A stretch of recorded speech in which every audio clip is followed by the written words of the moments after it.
We've got some major shakeups atop of the Big 12 men's basketball power rankings this week, including a new number 1, new number 2, and new number 3.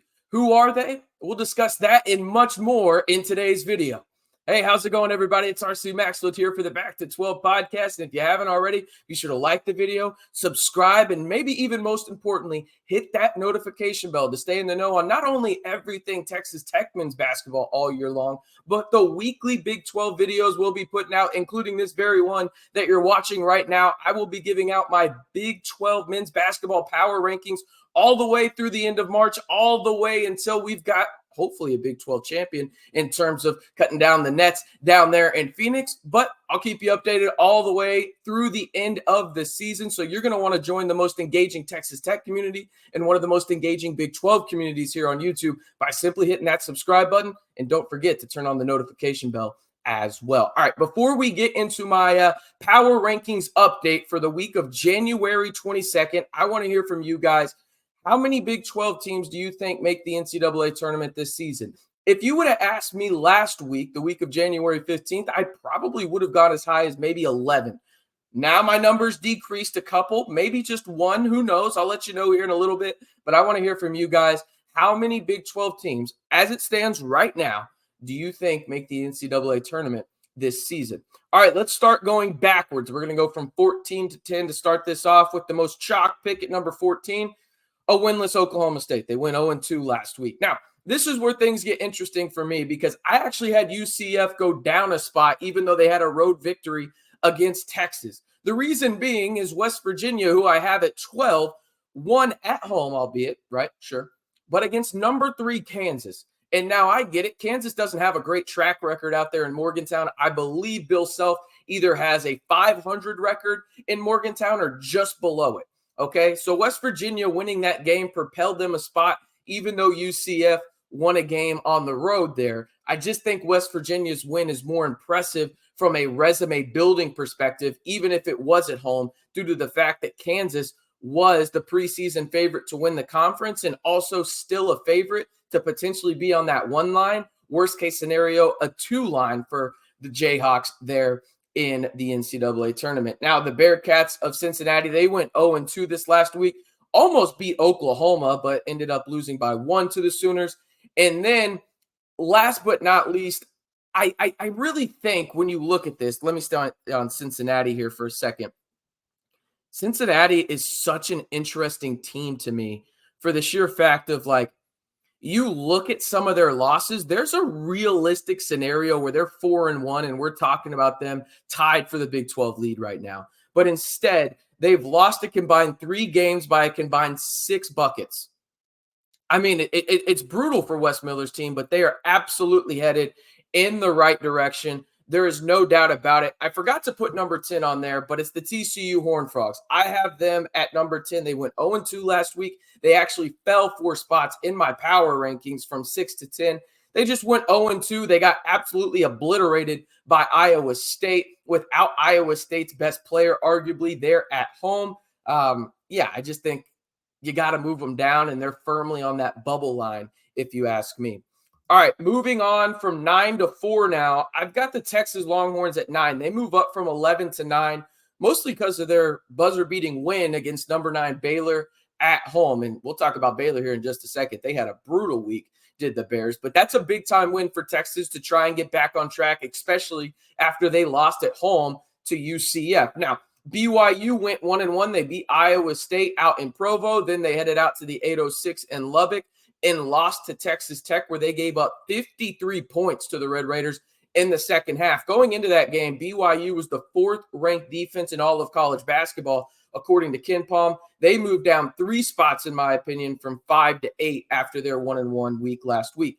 Now, Iowa State, they stay firmly at number 7 for me. They're 1-1 last week. They lost at BYU. They had a couple of guys get hurt in that game, but they also just dominated TCU, as I mentioned earlier. So that road victory, going 1-for-1 on the road, that keeps you even, in my opinion, in the Big 12. Now, Baylor, they dropped from number 3 all the way to number 6. They went 0-2 last week. Just a bad week for the Baylor Bears, albeit They were on the road. They lost to Kansas State, and then they lost to Texas, okay? I still think Baylor is a really good team, and I never count out a Scott Drew-led team for that matter. But you go 0-2, you got to drop with how competitive this league is. And it's one of those deals for me where I'm looking at it.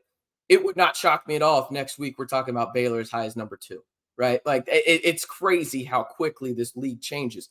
At number 5, I have a team that I had at number 9 last week. They're all the way at number 5. That is Porter Moser's squad. You saw them in the thumbnail. It is the Oklahoma Sooners. They go 2-0 last week, albeit against two of the lower teams in the league. 2 conference wins is 2 conference wins. I don't give a damn who you're playing. You can play Oklahoma State and West Virginia at home.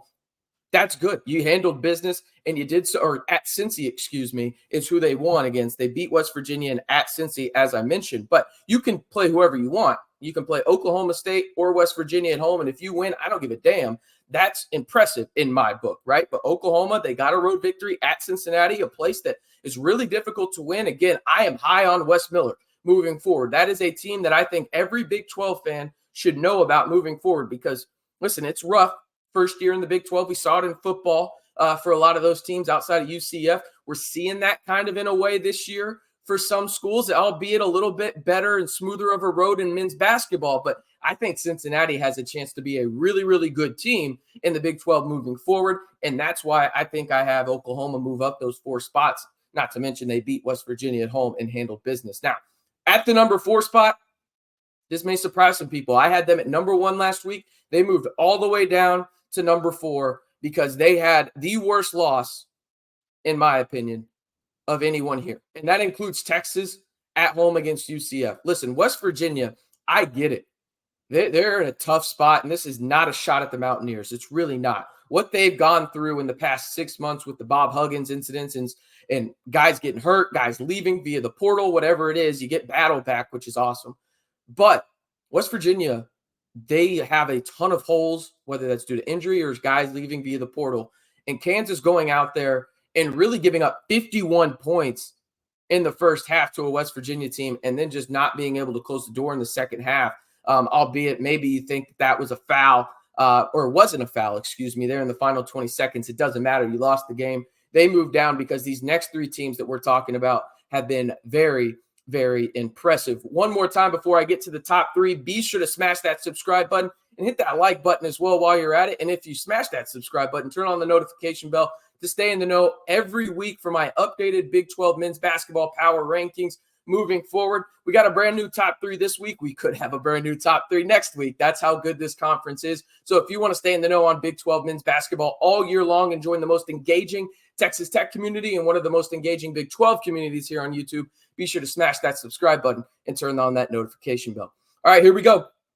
Starting at number 3, we had a team move up 8 spots. It is the Kansas State Wildcats with a win over number 9 Baylor, and then they beat Oklahoma State as well at home. It wasn't pretty against Oklahoma State, and neither were those jerseys. I don't get it. I love the powder purple, the baby purple. I don't know what they're calling that. It's like a lavender color, but the opposite short color is just ugly as hell. Let's just call it what it is. Those are ugly jerseys. If it was all light purple, I'm all in Kansas State. I digress. Kansas State's 4-1. Jerome Tang, all he does is win. Shout out to DJ Khaled. We'll bring that up here more in just a second. But he's 2-0 last week. I had them at number 8. They move all the way to 3. They beat Baylor. Impressive win. You handle business against Oklahoma State. You move up because some of that carnage right there in the middle of the Big 12, just every week it churns out. I've got Kansas State at number 3. Now, this is probably where people come at me. I've got the Houston Cougars at number 2. They were 4 last week. They move up to number 2. Yes, they did go 2-0 last week. And yes, they did beat the team that I have at number 1. But they beat them at home.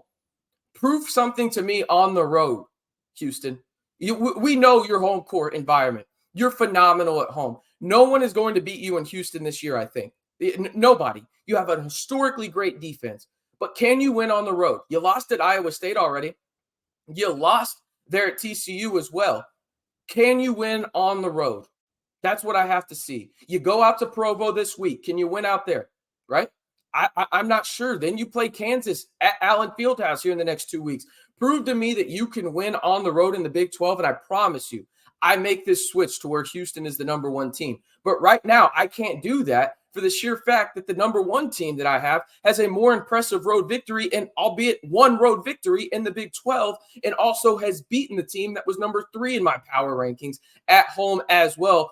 And they beat the team that had the 4th best defense according to KenPom. Now, we'll stay on the Cougars before I get to my number 1, and you can see it at the bottom of the screen already.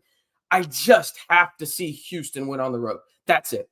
And I will move them to number 1. And that's why I have the Texas Tech Red Raiders at number 1. They were at number 2 last week. Now they're at number 1. Call me a homer, whatever you want. I know you see this Texas Tech stuff behind me. And this is a predominantly Texas Tech channel. But I'm telling you right now, there is not a team that has done more with less than Grant McCasland's Red Raiders. Okay, you think about the position that they were in going into conference play, and really just this season in general. Okay, you lose basically everybody from your roster, not to mention you lose Devin Cambridge, arguably your most versatile player, a guy that you were running as a small ball 5 at sometimes to keep Warren Washington off the floor. And also shout out to Ryan Mainville of Gambling Gauchos for this stat. Warren Washington is playing 80% of the minutes in the Big 12 for Texas Tech. The closest person to this, and this is from someone else on Twitter that I forget their name, and I apologize right now. The last big to play 70+% of the minutes for a team was Ochai Agbaji. It's crazy what's going on here. It's just wild what Warren Washington is doing. And you look at what Texas Tech has done in terms of their resume. Last week, they got annihilated at Houston. Let's just call a spade a spade. It's at Houston. Everyone's going to lose at Houston. Okay. But then they came back, scored 53 points against BYU in the second half. And it's one of those things where you can clearly see one very clear thing. Grant McCasland just fucking wins, man. Simple and plain. Pardon my language, but he just wins, dude. That's what he does. And he's done it everywhere. I put a tweet out yesterday that Fran Fraschilla, a couple other ESPN guys liked as well. Everywhere Grant McCasland has gone at the Division I level, he has improved that team pretty dramatically, whether that's Arkansas State, whether that's North Texas, now Texas Tech. Texas Tech is now 1 win away from tying their win total from last season. This is the best start Texas Tech has had this century in terms of since 2000, okay?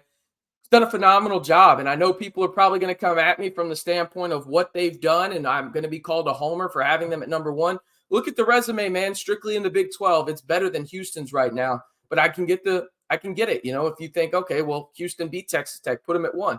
I get that. Win a road game, Houston, and then I'll have you at number 1. It's really that simple for me when it comes down to it. All right, let me know. Roast me in the comments. Who do I have too high? Who do I have too low in this week's power rankings for June 22nd? We'll be back next week on Monday, January 29th to update them again. Man, it is fun watching Big 12 basketball, and I hope you had fun watching this video. And if you did, like the video, hit that subscribe button and turn on that notification bell to join the most engaging Texas Tech community here on YouTube and one of the most engaging Big 12 communities here on YouTube. Of course, I'm talking about the Back to 12 podcast channel.